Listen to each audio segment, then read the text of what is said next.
ഞാനൊരു തീരുമാനമെടുത്താൽ അതിന് മാറ്റം ഉണ്ടാവില്ലെന്ന് എനിക്കറിയാമല്ലോ. അപ്പോ സാറ് തീരുമാനിച്ചു കഴിഞ്ഞു? അതെ. അല്ല, എനിക്കറിയാൻ മേലാത്തോണ്ട് ചോദിക്കുക, താൻ ആരുവാ? നാരായണ പൂരായണ പോവേ.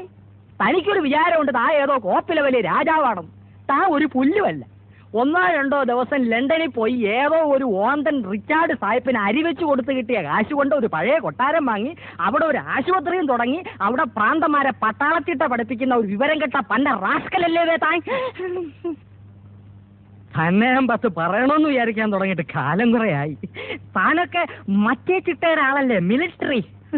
പക്ഷേ ഞങ്ങൾ ജോലിക്കാരെ ചിട്ട പഠിപ്പിക്കുന്നതിന് മുമ്പ് താൻ തന്റെ മോളെ നിലയ്ക്ക് നിർത്തണം.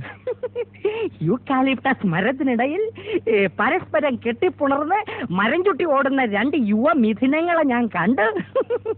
തന്റെ സ്വന്തം മോളും തന്റെ ആശുപത്രിയിലെ വട്ടനും. അനാവശ്യം പറയരുത്. അവരുടെ ആവശ്യം തനിക്ക് അനാവശ്യമായിരിക്കും. ഞാൻ കണ്ടതേ പറഞ്ഞുള്ളൂ. തന്നോട് മാത്രമല്ല ഈ നാട്ടിലുള്ള എല്ലാവരോടും ഞാൻ പറയുകയും ചെയ്യും. ഇനി ഒരു മൈക്കും ഒരു സൈക്കിളും എടുത്തോണ്ട് ഞാൻ ഇറങ്ങാൻ പോവാ. രവീന്ദ്ര, തന്നെയും തന്റെ മോളെയും ഈ നാട്ടിൽ ഈ നാരായണൻ നാട്ടിച്ചില്ലെങ്കിൽ തന്റെ പേര് തന്റെ പട്ടിക്ക് താനിട്ടോ. അറിയോ?